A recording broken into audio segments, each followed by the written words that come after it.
अपनी आंखें, आंखें बोर्ड पे, दिमाग मेरी तरफ, ये दो होनी चाहिए। रेवेन्यू क्या होता है? जो चीज़ मैं बना रही हूँ, ये मैंने चौक बनाया, ये चौक बनाया, मैंने 1000 डिब्बी चौक बनाई, एक डिब्बी मुझे 15 रुपये की पड़ी, एक डिब्बी मुझे 10 रुपये की पड़ी, तो मैंने क्या किया, 1000 डिब्बी बेच दी 10 रुपये के हिसाब से। तो मेरे पास कितना आया? कितना आया? मेरे पास क्या था? ये है प्राइस, ये है क्वांटिटी। मेरे पास 10 रुपये का प्राइस था और 1000 डिब्बी थी, तो यानी कि 10,000 रुपये आए। ये जो 10,000 रुपये है ये रेवेन्यू, समझ में आया? ये क्या है? रेवेन्यू। कोई लिखेगा नहीं। रेवेन्यू 3 प्रकार के हो जाएंगे।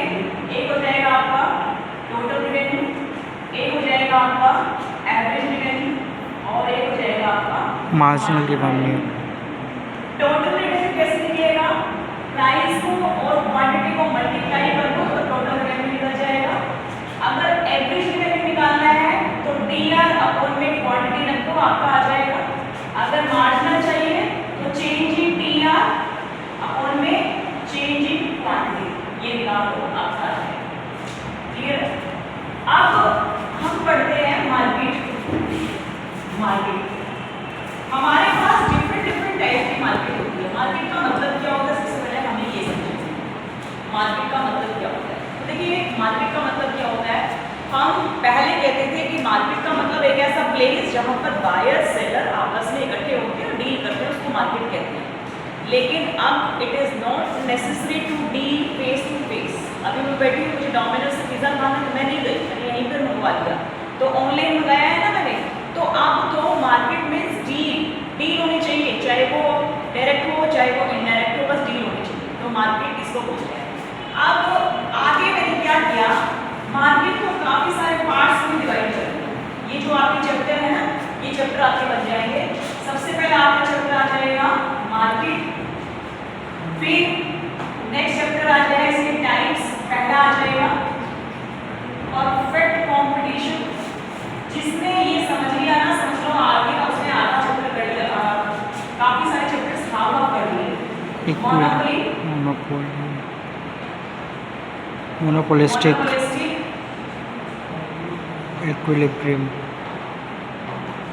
एक होता है आपका ड्यूपोली, ओलोपोली होता है, ओलोपोली, ओलियोपोली। ये आपके मार्केट के टाइप्स होते हैं। इन सब के बारे में आगे जाके आपको पढ़ना है। आगे के दोनों चैप्टर करोगे जब जाकर आपको आगे का समझ में आएगा, और आगे के चैप्टर्स में से कम आपका 40 नंबर का मान के चलिए, पेपर में 35 से 40 नंबर का मान के चलिए, क्योंकि 70 नंबर का पेपर है तो 14 नंबर के 2 क्वेश्चन तो आएंगे ही आएंगे बड़े बड़े, और जो कंपल्सरी आएंगे उसमें से भी आएंगे। और ऐसा भी हो सकता है कि 8-8 नंबर के दे दें तो कुछ भी हो सकता है, लेकिन आपका 35 से 40 नंबर का बनता है मार्केट क्वेश्चन, बहुत बढ़िया बनता है, और मतलब एक अच्छा क्वेश्चन भी बनता है, करने में भी मजा आता है, और डायग्राम्स इतने हैं कि लिखने की नीड नहीं है, बस बनाते रहो, अच्छा एक्सप्रेशन बनता है। तो सबसे पहले हम परफेक्ट कंपटीशन की बात करते हैं। देखो जिसने यहाँ पर ये चैप्टर कर लिया ना, क्योंकि मैं आपको इस चैप्टर से ज़्यादा करा रही हूँ, बुक में जितना है ना उससे ज़्यादा करा रही हूँ। मैं सोच रही हूँ आगे जो आप करोगे आपको बहुत सारी बातें यही समझ में आ जानी चाहिए। तो सबसे पहले हम परफेक्ट कंपटीशन के बारे में बात करते हैं। परफेक्ट कंपटीशन के बारे में बात करते हैं। लेकिन परफेक्ट कंपटीशन का मतलब क्या होता है?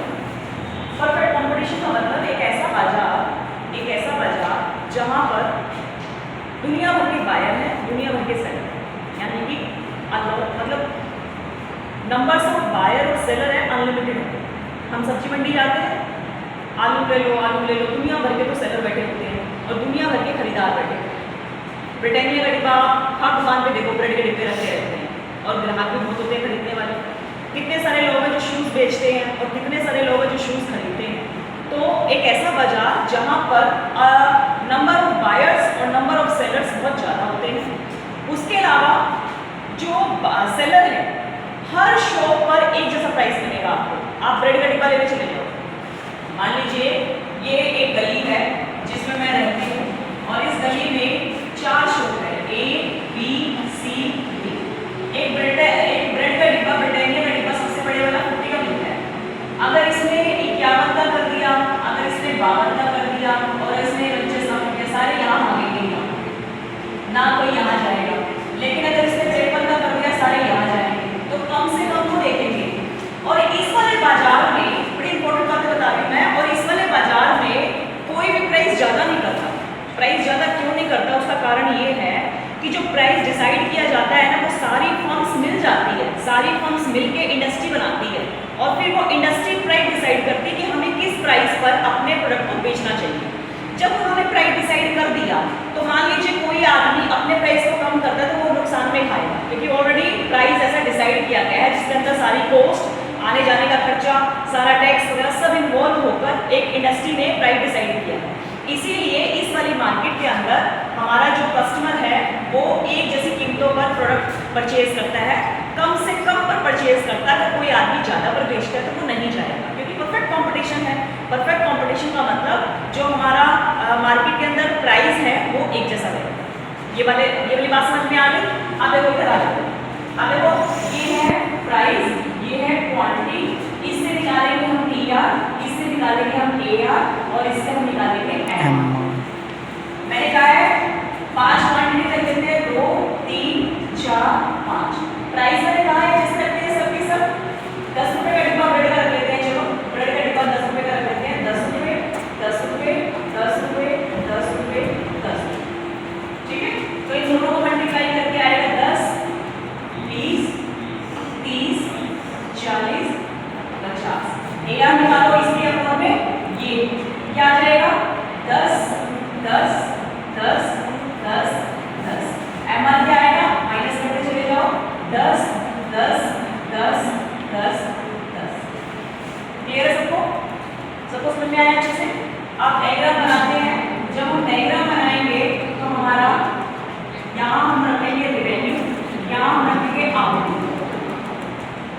जो आपका PR है आप इस पे रखिए आउटपुट 1 2 3 4 5 10 तक रखते हैं, 10 20 30 40 50। खड़े लो, जल्दी और ये दोनों क्या बात करेगा आप? तो यहाँ तो एक बार 1 पर 10, 2 पर 3 पर 30।